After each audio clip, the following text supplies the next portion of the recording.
you are about to listen to is me, Pastor Michael Bowman, as I think out loud about and try to apply the scripture to anything and everything that comes to mind. This usually happens in my car, so jump in and let's talk.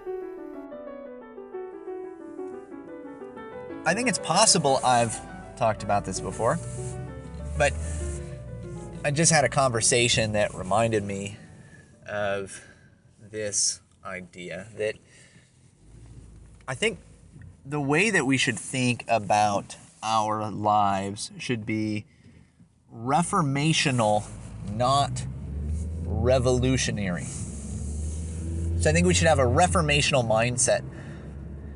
This goes in all kinds of different areas. How we think that we need to grow in our own sanctification, how we want to change our lives, how we want our families to change and grow, how we want our church, our society to change. The way that we should be at work is through reformation, not revolution. Now, we live in a revolutionary time, right? People are very revolutionary in spirit. Everything has to change really quick, right now, right? There's no time. A revolutionary mindset is one that works from perfectionism and idealism, right? There's this perfect ideal that you are trying to reach, and you want to get there right now, right? I know the way things are supposed to be, so this is how we do it, right? Get rid of everything else, start from scratch, do what I tell you, and it's all good to go. Idealistic thinking in like personal life, goal setting, improving how you live, right? I'm 10 pounds overweight and I want to not be 10 pounds overweight. Revolutionary thinking would be the kind of radical, everything has to change right now about what I'm doing.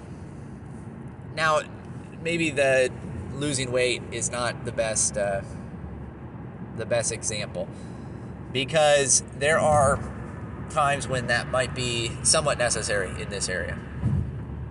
But say you have been eating in an unhealthy way for years and years, and you want to try to change that.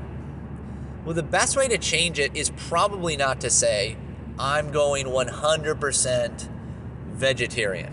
I mean, that's not necessarily that healthy anyway. But I'm cutting out 100% of everything that is not healthy for me, and this is all I'm going to do. What will probably happen if you do that is you will start off okay for the first day, maybe, or 2 days. But then what's probably going to happen is you're going to end up eating something that you didn't want to eat, right? Some kind of sugary treat. And once you do that, once you do it once, the mindset of a revolutionary is, well, what's the point? Right? A perfectionist is going to say, well, I already messed up. Why even try at all? If I can't do it perfectly, why even do it at all? It's going to lead to a kind of defeatism. This is why you have to be reformational in your thinking. And again, I'm just, for whatever reason, the analogy of physical fitness is in my mind. But you could apply this to so many different areas. When you are eating in an unhealthy way and have been for years and years and years, it's going to take a long time to undo that, to fix that. So you start slow, right? You pick one thing that you're going to take out and one thing that you're going to put in, right? I'm going to start eating more greens, and I'm going to start by eating, or by taking out this particular snack that I'm eating every day. I'm just going to take that one out, and, other things are fine. Or, I've heard for physical fitness, the 80-20 rule, right? 80% of what you're eating is really healthy, really quality food. And then, 20%, it's okay if you, snack out a little bit. There's different opinions, obviously, in this area. But in any area of your life where you set up a perfect kind of ideal picture of what you want things to be, and you don't attain that, it's going to lead to a defeatist mentality.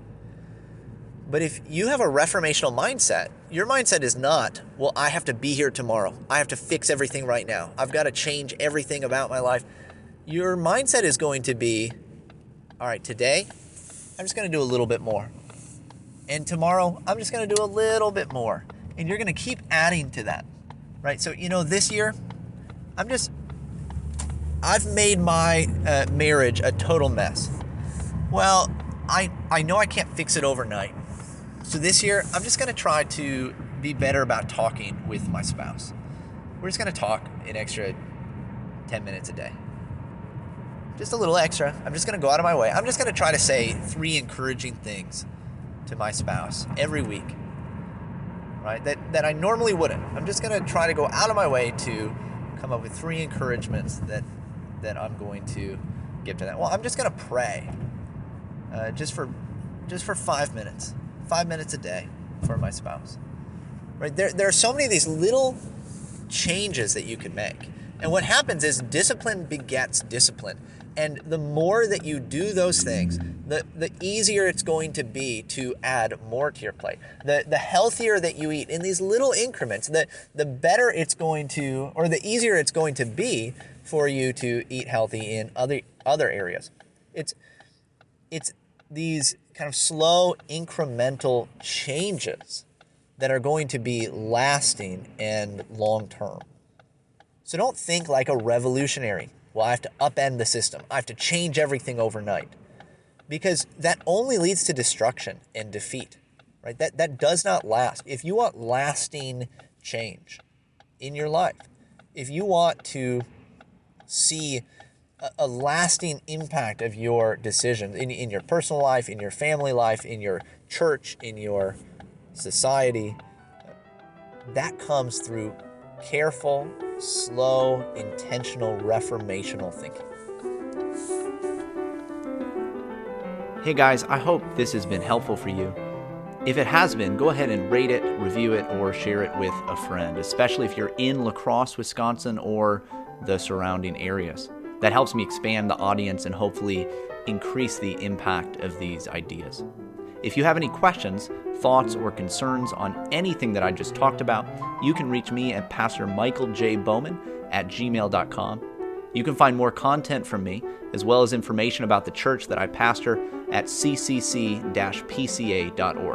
With that, I hope you can enjoy the many blessings of God today. Until next time.